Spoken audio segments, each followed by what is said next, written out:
Welcome to Mbuya Parent School and Kindergarten, situated in Kampala City with modern, well-equipped facilities plus extensive playing fields and amenities. Mbuya Parent School believes that a better future lies where children know how to find and create balances in themselves and the world around them.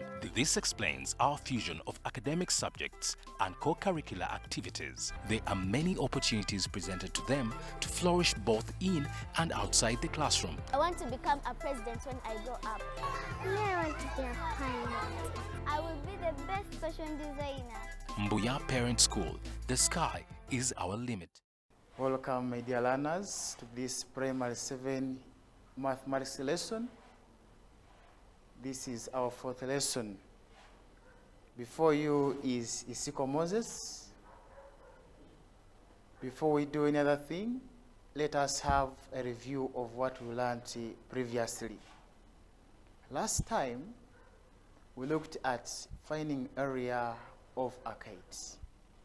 So before we look at any other thing, we are going to first of all remind ourselves of what Teacher Godfrey taught us. To begin with, let us first look at the properties which govern Akkad.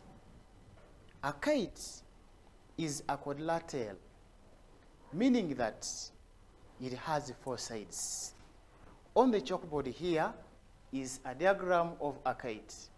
When we say that it is a quadrilateral, it means that it is four-sided. The word quadrilateral comes from two words, quad, referring to four, then lateral, meaning sides or lines. So we can see 1, 2, 3, 4. This is a quadrilateral. So that's the first property.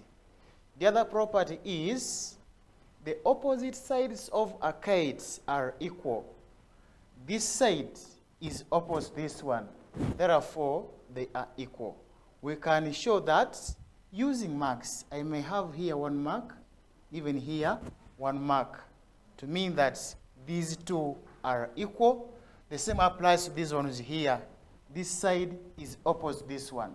So I will also have to mark this one here, these ones here, differently from the first one to show that these two sides are equal. So the opposite sides of Akkad are equal. Another property is Akkad has one line of folding symmetry. If we had a figure which looks like Akkad, and we folded it, we would find that we have only one opportunity to come up with a shape which doesn't overlap. And this line is drawn like this. It is from one corner to another corner.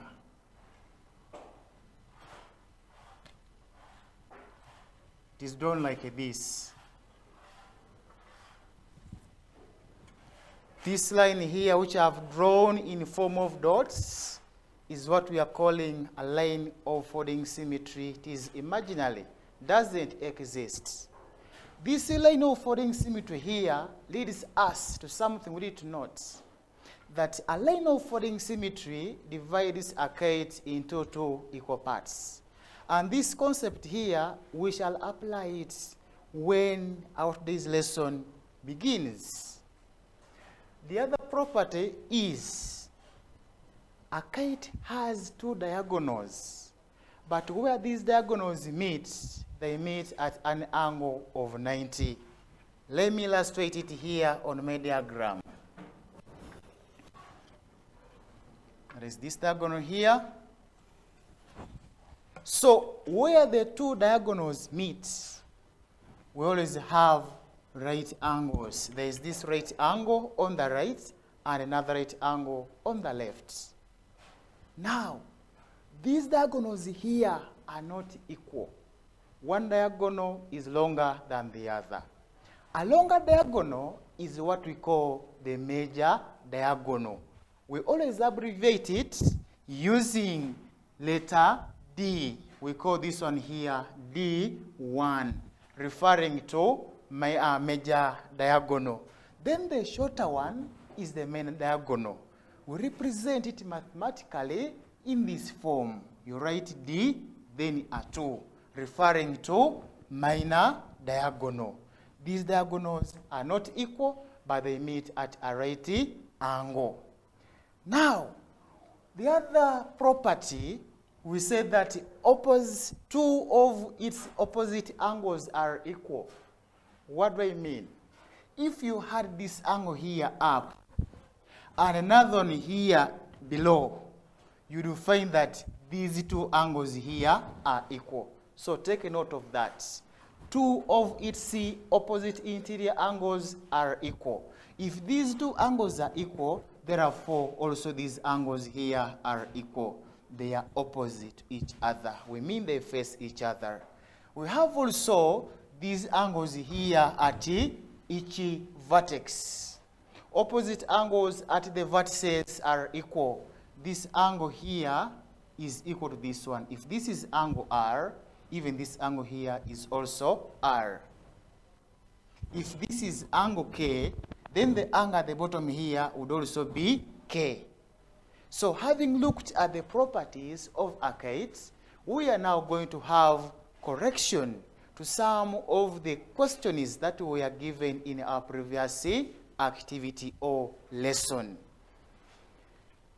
This is the activity which we are given, and according to the responses that you sent on our platform, we realize that the most challenging question was number 3. That's where I want to take you through. So we are going to correct number 3. Be very attentive and take a look at where you might have not got it right. Let us read this question together.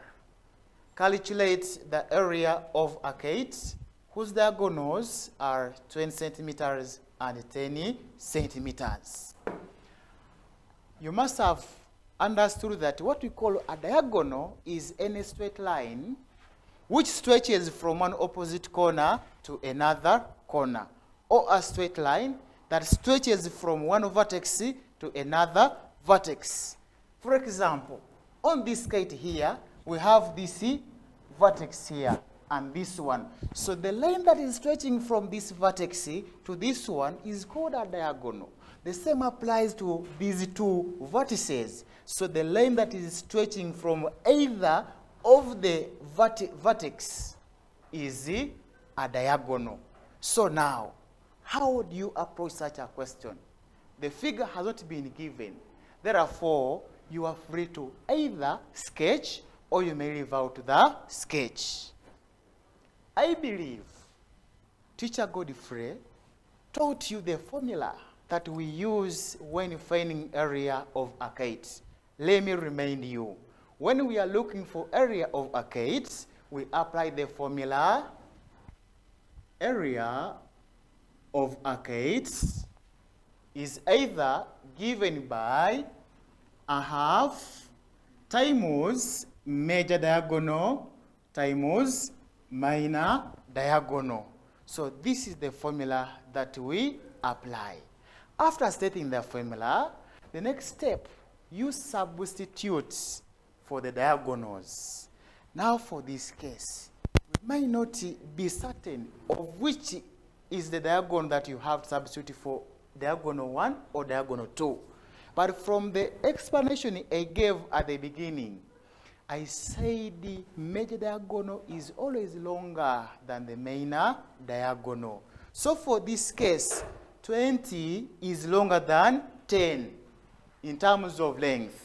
Therefore, 20 is going to represent our major diagonal, which is D1. Then 10 centimeters represent our main diagonal, which is the diagonal 2. So we are going to substitute for the diagonals.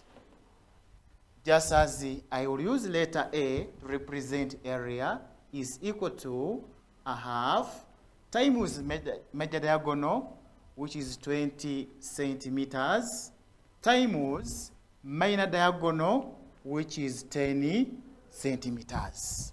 After reaching there, you divide by 2 so that you get rid of the denominator. 2 divided by 2 gives us a 1. Then 20 centimeters divided by 2 gives us 10 centimeters. After dividing, you carry out the multiplication of what you are left with. We have remained with 1 times 10 centimeters times 10 centimeters. You are good at multiplying. Can we multiply? Sorry, this is supposed to be 10 centimeters, not meters. It is 1 times 10 centimeters times 10 centimeters. 1 multiplied by 10 centimeters gives us 10 centimeters. Then 10 centimeters times 10 centimeters, it gives rise to 100. Remember, when we are finding area, we measure area in square units. Our given units here are centimeters. Therefore, we are going to have our final answer as 100 square centimeters. After getting this answer, remember to underline using a ruler and ensure that your lines are very straight and they cover up the space very well, just as I'm doing it here. Hope you have understood very well. Be in position to find out where you might have really found it hard for you to arrive at this answer. So this is the answer to number 3. That seemed to have been challenging to most of you. Thank you so much.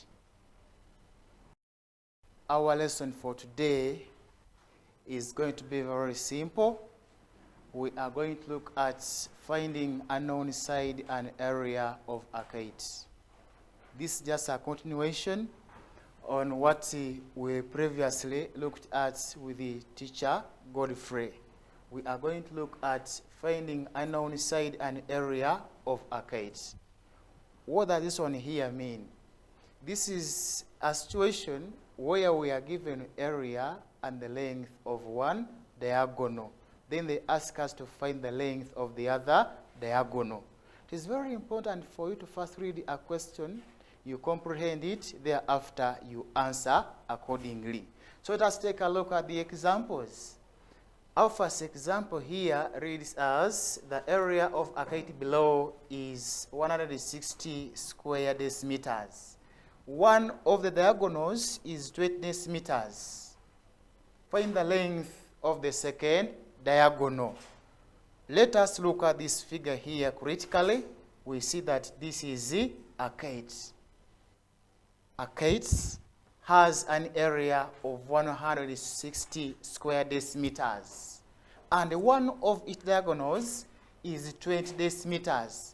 Now, what is the length of the second diagonal?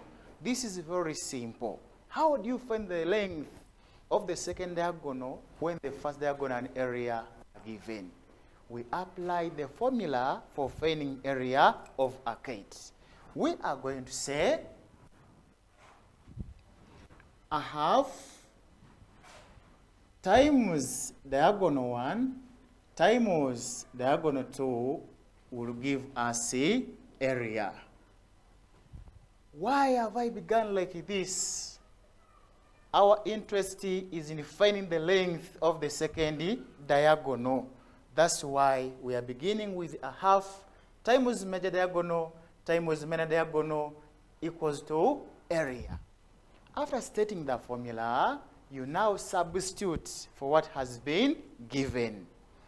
Do we know the length of one of the diagonals? The answer is yes. So we are going to have to say a half times the length of one of the diagonals. We have it in our question. It is here. The length of one of the diagonals is 20 decimeters. So while there is major diagonal, I am going to write here 20 decimeters times the length of the second diagonal or the minor diagonal. For this case, it is unknown. Therefore, we are going to leave letter D to represent the length of the minor diagonal. So we are going to have it as the times d2. All these ones here are equal to area. And the area of this kite here is 160 square decimeters. So you write here 160 square decimeters. Like that. In our next step, we are going to divide by 2. Divide by 2. 2 divided by 2 gives 1. How many 2's are in 20? There are 10 2's in 20. But since these are decimeters, you write 10 decimeters. We are done with division. Now, the following step is to multiply what is on the left-hand side of the equal signs. Let us multiply 1 by 10. 1 multiplied by 10 decimeters gives 10 decimeters. 10 decimeters multiplied by the unknown, which is d2, representing the main diagonal, will give us 160 square decimeters. So let's multiply here quickly. 10 decimeters times this unknown d. We are getting 10d decimeters. So we are going to have here 10d2 decimeters. This is a unit. This one is the unknown, whose length is being looked for, is equal to 160 square decimeters. Our interest is in finding the value of d2, which is the minor diagonal. So what do we have to do in our next step? You are supposed to divide each side by 10 decimeters, such that you remain with the minor diagonal. So we are going to say 10d2, that is minor diagonal decimeters, divided by 10 decimeters equals to 160 decimeters times decimeters. You may ask yourself a question. Why am I multiplying decimeters by decimeters? I have expanded the square decimeters to make the division easier. After expanding the square decimeters, divide by 10 decimeters. So now we are fit to divide. Decimeters divided by decimeters, we get 1. Decimeters divided by decimeters, you get 1. 10 divided by 10 is 1. 10 divided by 10, you get 1. Now, what are we remaining with on the left-hand side of the equal signs? We are remaining with the minor diagonal, which is d2, is giving us. Let us also divide quickly.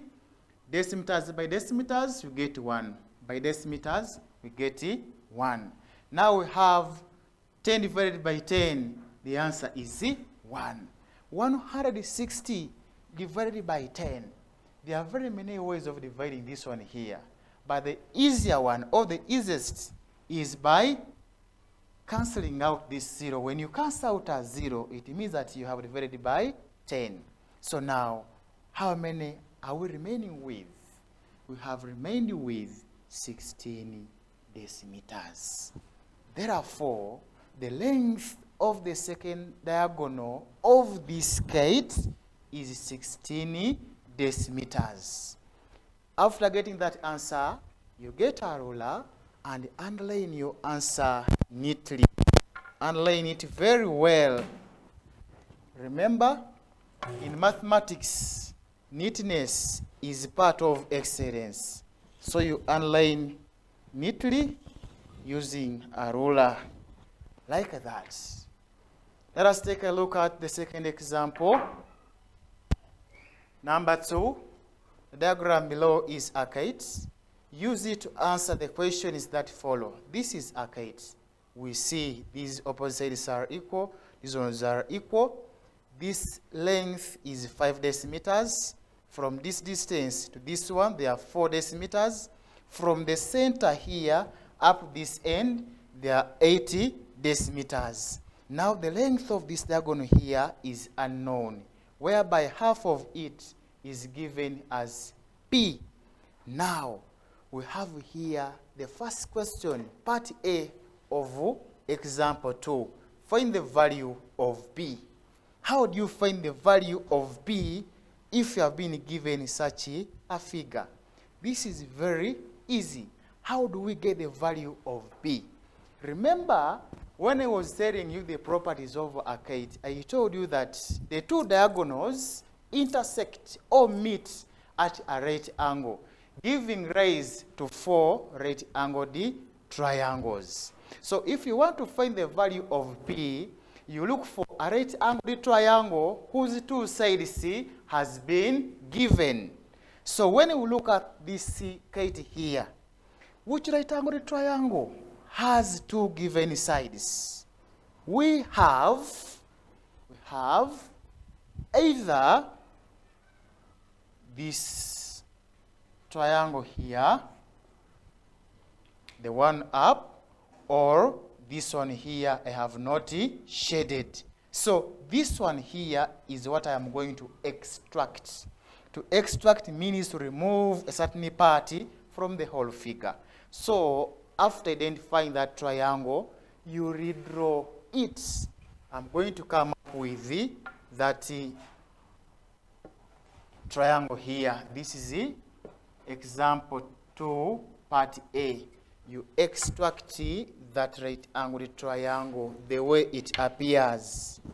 All right, this is our triangle that we have extracted from our kite. We see this side is 4 decimeters, P, and here is 5 decimeters. So now, how do you find the value of P given this right-angled triangle? We apply Pythagoras theorem, which states that the squares of the base plus the squares of the height gives us the squares of the longest side of the right-angled triangle.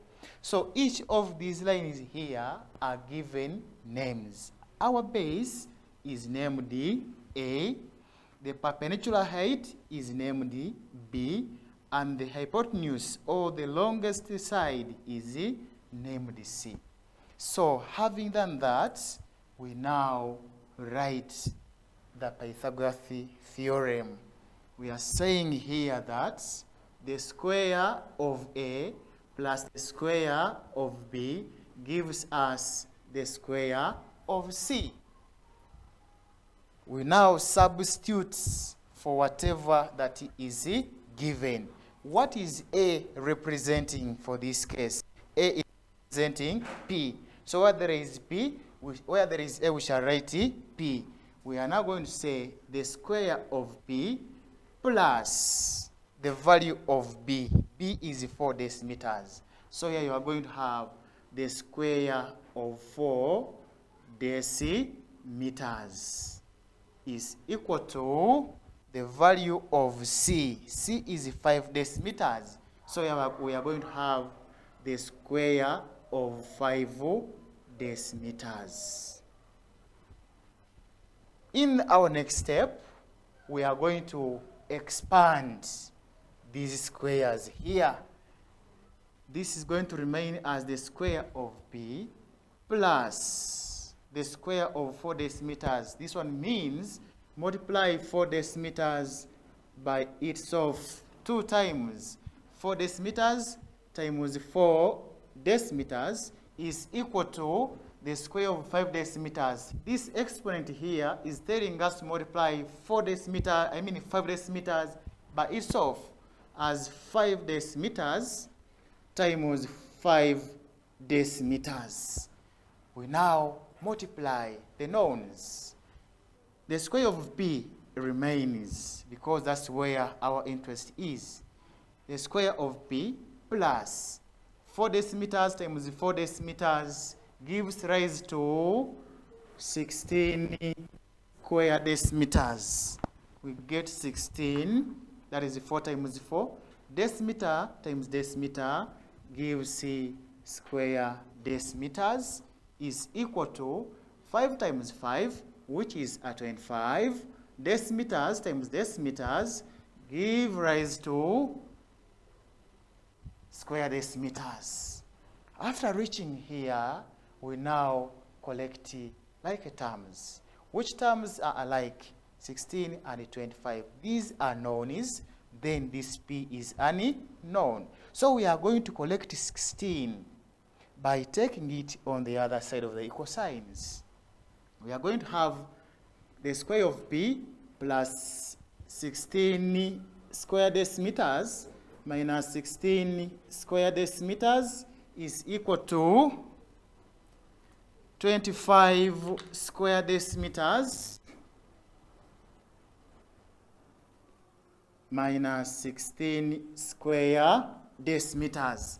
Subtract 16 decimeters from 16 decimeters squared. These two are going to give 0. So we are remaining with the square of P is equal to 25 minus 16. We remain with 9. But our units are square decimeters. Now, this is not our final step. Our interest is in getting the value of P. Therefore, what do? We find the square root of each side of the equal signs. We are going to find the square root of the square of P and the square root of 9 square decimeters. Which number do we multiply by itself to get the square of P? That is P. Then, which number do you multiply by itself to get 9? The number is 3. So, the square root of 9 is 3. Then, the square root of square decimeters is just decimeters. Therefore, the value of P is 3 decimeters. Get a ruler and underline on your answer neatly, just as I have done. Finally, we now look at part B of our second example. Part B of example 2 reads as work out its area. They ask us to find area of this kite. I believe this is very simple. We are saying area of a kite is equal to a half times major diagonal, which is D1, times minor diagonal, which is D2. You now look at this kite here and ascertain which is the minor diagonal and which one is the major diagonal. The longer one is the major. So to get the value of the major diagonal, you'll have to add 4 decimeters to 4 decimeters. So here we are saying, but D1 is equal to 4 decimeters plus 8 decimeters, giving the value of major diagonal being 12 decimeters. Then the value of the minor diagonal is P plus P. So we are having here P plus P. But what's the value of P? P is 3 decimeters. So you will say minor diagonal equals to 3 decimeters plus 3 decimeters. Giving rise to 60 decimeters. So now everything is very easy. We are going to substitute the values of these diagonals in our formula. Area equals to a half times major diagonal 12 decimeters times minor diagonal 60 decimeters. Divide accurately. 2 divided by 2, you get 1. 12 divided by 2 gives 6. So now the next step will be 1 times 6 decimeters times 60 decimeters. Area of that kite is 6 times 60, which is 36. Remember, These ones are in decimeters. So our final answer is 36 square decimeters. Get a ruler and underline your answer in a neat way, like this. You have been a wonderful class. Remember, COVID-19 is deadly. Remember to ensure that whatever we have learned today has been well understood. You are going to use these examples here to answer for me this simple activity. After answering, you will post some of the solutions that you will have arrived at. So this is the activity I'm leaving you to make sure that you try and attempt them in a neat handwriting with a proper working. Thank you for your company. You have been a wonderful class. Remember to sanitize and keep a social distance.